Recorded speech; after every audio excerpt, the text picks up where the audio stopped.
Have you ever spent your whole life building something only to be told by someone half your age that it no longer matters? That question echoed in my mind the moment I heard the words, "We're restructuring the department, Derrick. Your position is being retired."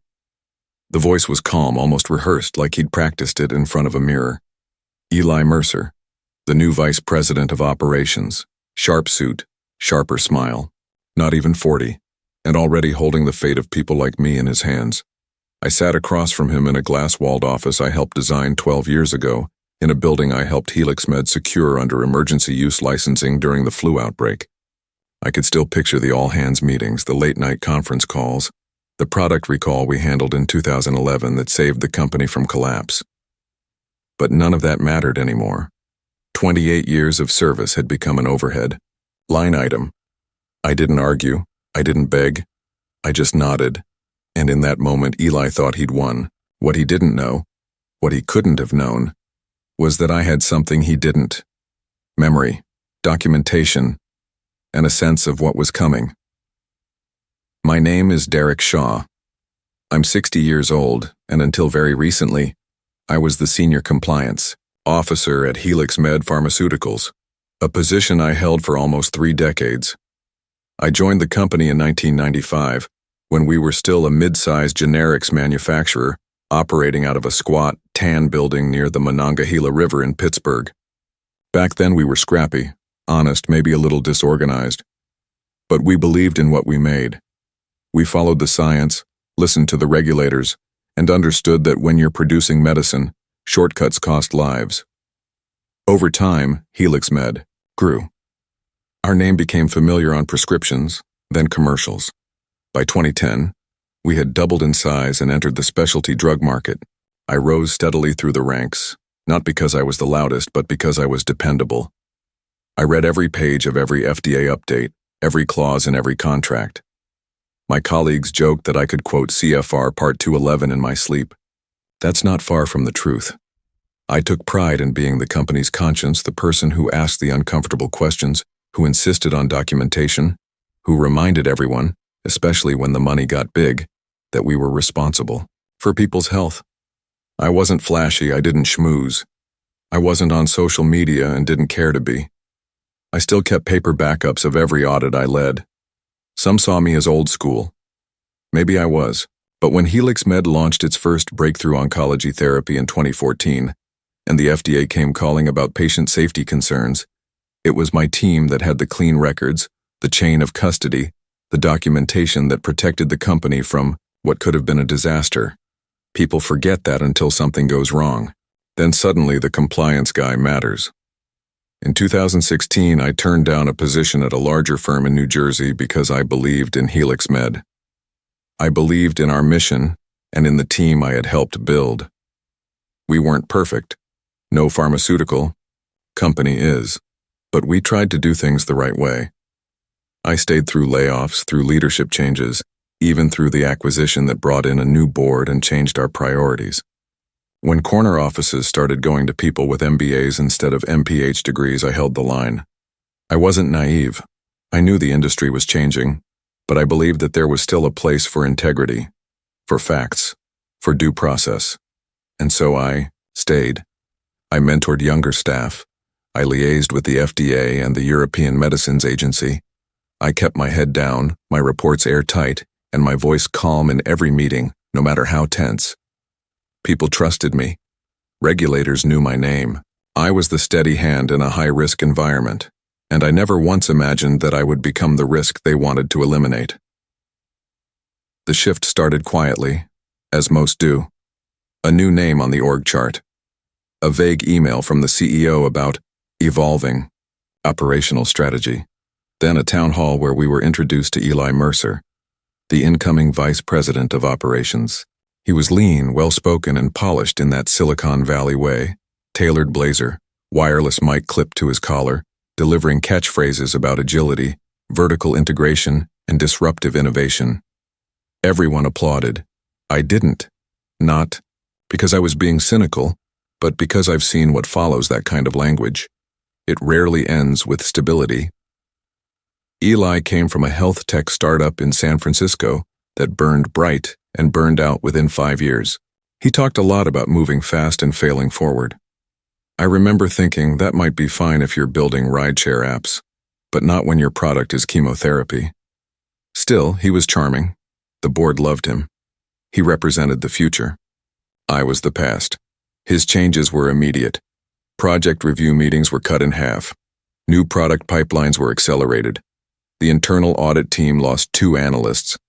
And then came the pilot program, select drugs bypassing full internal review in favor of something called targeted compliance streamlining. I'd never heard the term, and that was the first red flag. When I asked for clarification, I got slides, not answers. At a strategy meeting, I spoke up. We're required to file Form 483 response protocols for any flagged facilities, and that doesn't happen in a compressed schedule. Eli smiled like I'd said something quaint. We're reimagining how compliance fits into the development cycle, he said. Not everything needs to be driven by fear. I didn't reply. I knew when I was being outflanked. He didn't want a discussion. He wanted silence. A few people chuckled politely, and the meeting moved on. The worst part wasn't that I felt ignored.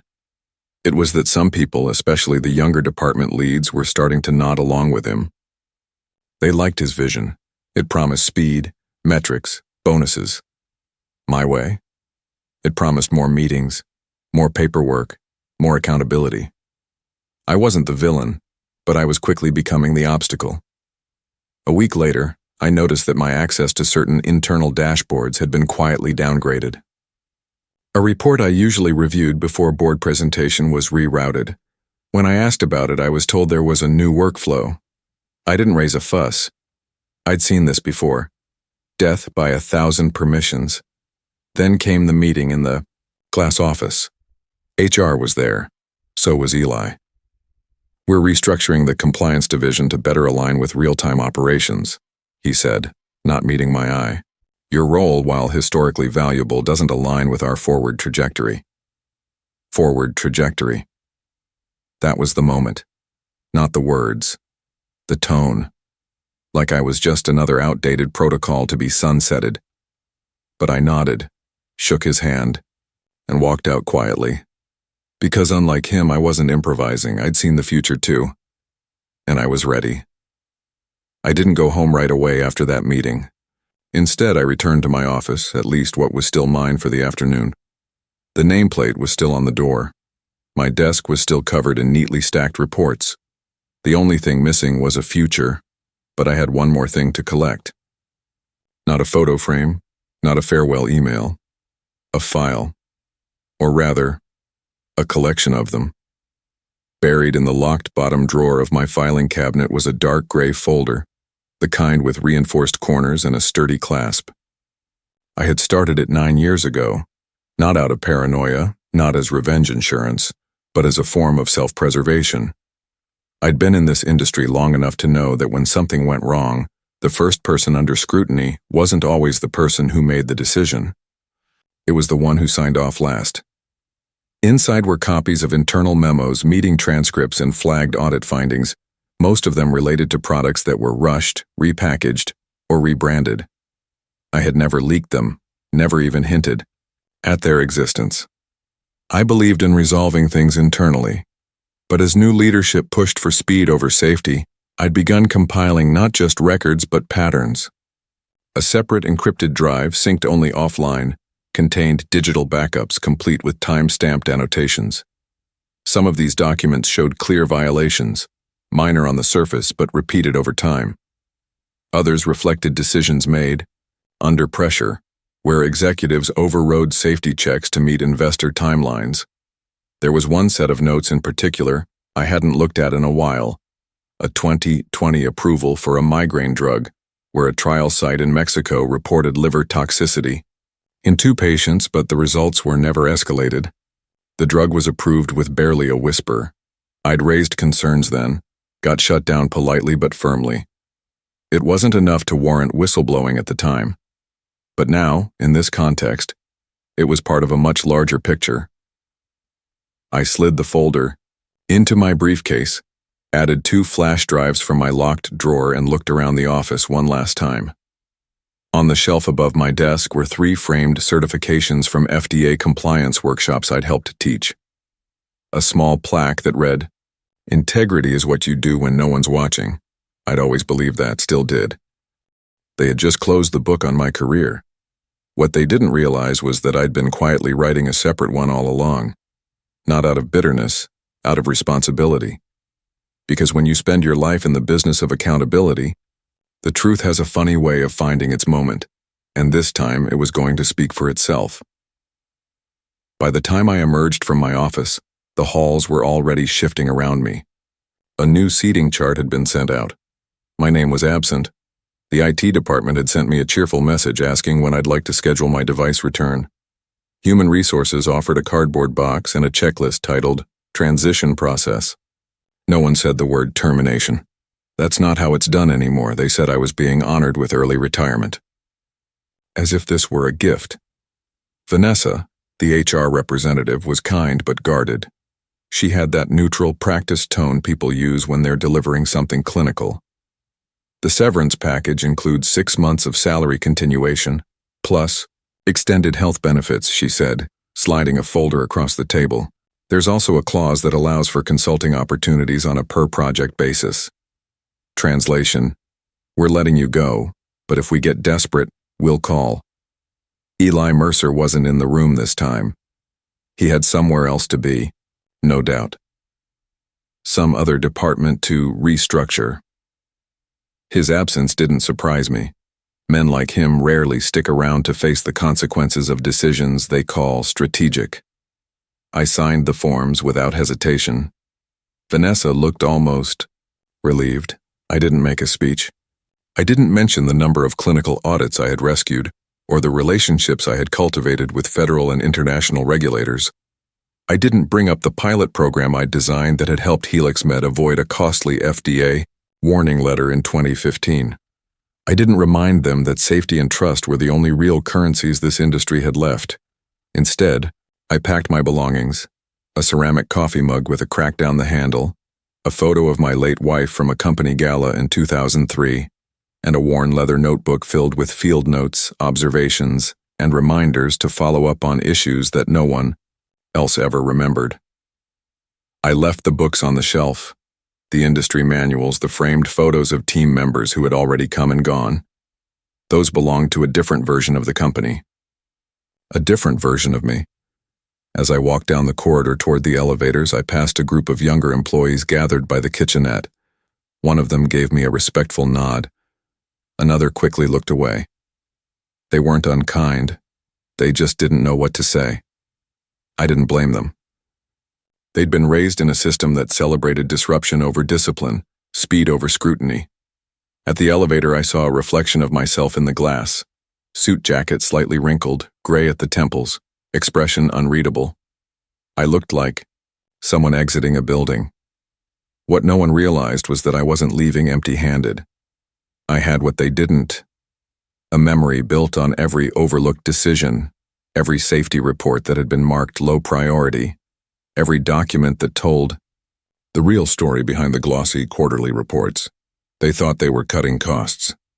What they'd really done was sever their last tie to institutional memory, and they were about to find out what that costs. 2 days after I left HelixMed, my inbox, which now existed solely in a personal capacity, pinged with a name I hadn't seen in years. Tasha Lynn, a journalist, investigative, sharp, relentless, and a bit infamous in the pharma world. About 6 years ago, she had tried to break a story on one of HelixMed's competitor firms for data suppression in a clinical trial. At the time, she came sniffing around our offices too. I was the one who blocked her politely but firmly. Told her we were clean, and if she had no hard evidence, she had no story. She didn't like being shut down, and she hadn't forgotten. Her message was short. Heard you left HelixMed. Coffee? I stared at the screen for a few seconds, wondering how she knew. Then I remembered. People like her always know. At first I hesitated. Talking to a journalist would be messy. It always was. But then I thought about everything I'd seen in that blue folder and what it meant. and I thought about Eli Mercer, shaking hands with investors, confident that he'd cleaned house. That tilted the scale. We met at a quiet cafe on 5th and Grant. No microphones, no notepads, just conversation. Tasha looked the same, clean-cut, sharp eyes, a mind that was always scanning. "You don't strike me as the revenge type," she said after we exchanged pleasantries. "I'm not," I said, sipping my coffee. "But there's a difference between revenge and accountability." She nodded slowly. "So what changed?" I hesitated. Then I told her about the folder. Not everything, just enough. I told her I had documentation that suggested patterns of decision-making at Helix Med that skirted compliance in dangerous ways. I told her about the internal reports, the unfiled flags, the cases where data was quietly reworded, reclassified, or rerouted. I didn't name names yet. She listened without interruption. When I finished, she asked only one question. "Why now?" I paused, then said, "Because I spent 28 years protecting a company I thought was protecting patients, and somewhere along the way that equation flipped. Now I need to protect the people." For the first time, she looked almost sympathetic. "I'll need proof." "I'll give you proof," I said. "But I need your word. This isn't a hit piece. It's not about taking down a company. It's about exposing a culture." She agreed. And as I handed over a sanitized summary of my documents, no names, just dates and patterns, I realized something I hadn't before. I wasn't just a compliance officer anymore. I was the only person left with both the insight and the evidence to tell the truth. And now I wasn't alone. Tasha and I kept our conversations quiet, deliberate. Over the next few weeks, I provided her with detailed summaries, contextual memos, and select documents stripped of identifying information. She verified, cross-referenced, and pushed back when things weren't clear. She was good at what she did. But what she didn't know, what I hadn't told anyone, was the part of the story that went beyond ethics or policy. 2 years ago, my wife Evelyn was diagnosed with a rare aggressive form of ovarian cancer. It came out of nowhere. She was healthy, active, never smoked, never missed a checkup. The prognosis was grim. Her oncologist suggested a new treatment, an off-label use of a Helix Med drug that had shown promise in early trials. It had received accelerated approval just months before. At the time, I remember feeling a strange mix of dread and trust. I knew the drug. I knew the data, or at least the version that had been presented internally. Evelyn insisted on the treatment. She wanted to believe, and so did I. For a while, it seemed to work. Her pain diminished. Her energy returned. But then just as quickly it turned. Her liver failed within 6 months. She died before we could enroll in a second-line trial. After her passing, I buried myself in work. I reviewed the drug's full trial history, combed through flagged adverse events, and what I found made my blood run cold. There had been signals, early ones, of hepatic risk in women over 55, not definitive, but enough to warrant caution.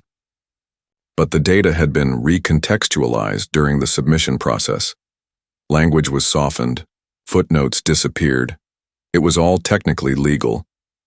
But morally, it was a cover-up. I never told anyone at the company. I convinced myself that I couldn't prove causality, that Evelyn would have chosen the treatment anyway, that maybe it wouldn't have mattered. But now, as I looked at Tasha across a table littered with half-filled coffee cups and annotated documents, I realized I had been complicit in my own silence. This wasn't just about career betrayal anymore. It was about loss, about consequence, about the cost of staying quiet when the stakes were human lives. For the first time, I wasn't just exposing a system for what it did to others. I was exposing it for what it did to me. And once that part of the story was out, there was no turning back. The story hadn't even gone public yet, but someone inside Helix Med must have caught wind that something was brewing. Maybe someone on the legal team saw document access logs. Maybe Tasha's quiet inquiries spooked a former colleague. Either way, the retaliation came faster than I expected. And it came hard. First, the severance payments stopped. No warning, no explanation, just a polite email from payroll saying a hold had been placed pending a review of contractual compliance. I contacted HR. No response. I called the general counsel's office, straight to voicemail. Then came the letter couriered to my house in a crisp envelope bearing the HelixMed seal. It was written in perfect legalese. A cease and desist order accusing me of unauthorized possession of proprietary materials, violation of post-employment confidentiality clauses, and potential dissemination of trade secrets to third parties. In plain English, they were accusing me of corporate espionage. It was laughable and chilling. I hadn't published anything, I hadn't even named names, but I understood the tactic. This wasn't about legality. It was about intimidation. They wanted me to stop, to retreat, to believe that standing up for what was right would cost more than I was willing to pay, and it almost worked. For 2 days, I barely slept. I sat in my small home office surrounded by folders, flash drives, and legal pads, staring at a company I had once devoted my life to, now turning me into a threat. My reputation, carefully built over decades, was being chipped away in private conversations I would never hear. Then the smear campaign began, anonymous accounts on professional forums questioning my ethics, a blog post claiming I had falsified audit results during my time at HelixMed. It was clearly orchestrated and clearly desperate. But perception moves faster than truth, and for a man with no job title and no corporate shield, I was vulnerable. Tasha called the moment she saw the cease and desist. "They're scared," she said. "That's good." "It doesn't feel good," I replied. She paused, then said something I'll never forget. "They're trying to make this about you, Derrick, because they know if it stays about the facts, they lose." She was right. I had spent a lifetime standing between executives and consequences, but this time I wasn't standing alone. And HelixMed had just made their most critical mistake. They tried to silence the man who kept the receipts. The article dropped on a Monday morning. Not a tabloid expose, not a clickbait headline, just a quiet, methodical piece on a respected investigative site, The Unseen Ledger. The headline read, "A culture of speed inside HelixMed's quiet compliance crisis." By noon, it had over 300,000 views. By the end of the week, it had triggered 3 federal inquiries and a firestorm of shareholder anxiety. Tasha had done her job with surgical precision. She didn't lead with outrage. She led with data, patterns, memos, internal communications that showed how safety checks were deprioritized under the guise of operational agility. Anonymous sources from inside the company confirmed that internal reporting protocols had been bypassed or diluted. Most damning of all, the story included a timeline of HelixMed's product rollouts mapped against known regulatory shortcuts. She didn't name me, not directly, but the phrasing was unmistakable.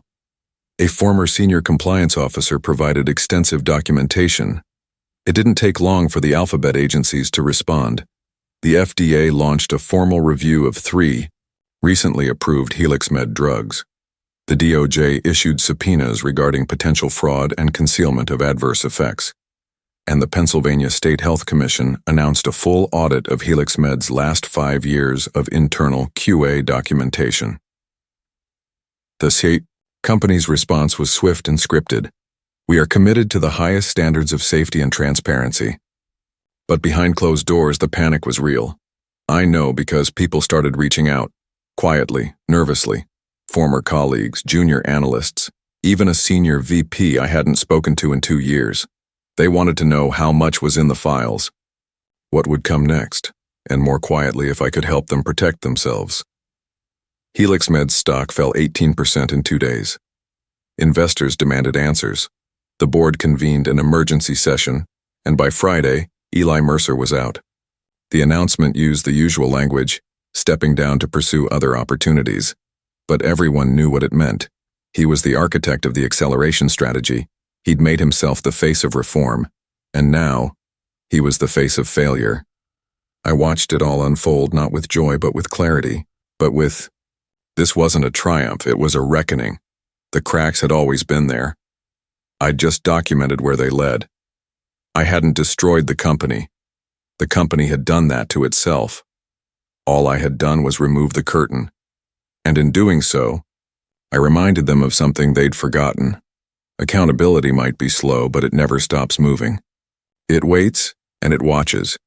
And when the time comes, it speaks, with names, dates, and evidence. Justice doesn't knock. It files. Within 2 weeks of the article's release, Helix Med was no longer controlling the narrative. It belonged to regulators. Now, agencies, commissions, compliance auditors, and legal counsels whose patience had quietly run out. The FDA expanded its review to include every Helix Med product approved under expedited status since 2017. The DOJ followed with a grand jury investigation. Then came the class action lawsuits, patients and families who'd suffered complications, side effects, or worse. Tasha's article had been the match. The documents I provided were the fuel. But the real shift came when the Pennsylvania State Health Commission published its preliminary findings. In dense bureaucratic language, it confirmed what we had known all along. Helix Med had maintained a pattern of systemic non-compliance, masked by manipulated documentation and internal reporting loopholes. What most people missed, but what I caught, was the footnote at the end. It cited my records as the most comprehensive, contemporaneous, and unaltered documentation set reviewed during the investigation. That one sentence carried weight, more than I expected. It led to the drafting of a new state bill, one that would tighten internal compliance regulations, establish mandatory whistleblower protections for pharmaceutical employees, and require independent data verification for all fast-tracked drugs in Pennsylvania. I was invited to testify at the committee hearing, not as an accuser, not even as a whistleblower, but as an expert. I sat before state legislators in a gray suit and a quiet heart, and I told them what I had seen. I walked them through process, gaps, data manipulation, the subtle ways pressure rewrites language on internal reports. I spoke not as a man seeking revenge, but as someone who had carried the weight of looking away for too long. The hearing aired live. A clip of my testimony went viral. The problem isn't that there are bad actors, I said. It's that there are too few good ones left willing to speak. The quote was picked up, shared, debated. Suddenly, I wasn't a shadowy former employee anymore. I was a reference point. Meanwhile, Helix Med tried to course correct. The board issued a public apology. They hired an outside compliance firm. They rehired 3 of the junior analysts Eli had let go. But the damage had been done. Facilities were shuttered, expansion plans paused, profits plummeted, and behind. Every headline was the quiet reminder that truth, when documented and organized, is the most unshakable force in any system. This wasn't personal anymore. It had become precedent. A signal to every executive who thought process was optional, and to every quiet professional who had ever been told to just let it slide. Now they knew better. Now they had proof. They once told me I was too rigid, that my insistence on protocol, documentation, and uncomfortable questions belonged to a slower era. But the truth is, in industries that affect lives, healthcare, safety, public trust, there is no such thing as too careful. I never wanted to be the center of a story like this. I spent most of my career trying to prevent these stories from happening. But when the cost of silence became too high, I chose to speak. And yes, it cost me. My title, my comfort, my reputation for a time. But what I gained in return was something I can live with. Clarity. And the knowledge that what I did helped others finally see what had been hidden for too long. Today I teach compliance and ethics to students who may one day sit in rooms like the ones I left behind. And I tell them this: it's not about being perfect. It's about being accountable, even when no one's watching. If this story reminded you of a time you saw someone punished for doing the right thing, or maybe lived it yourself, I hope you'll share it in the comments. These stories matter, more than we think, and if this message resonated with you, feel free to pass it along. Someone else might need it today.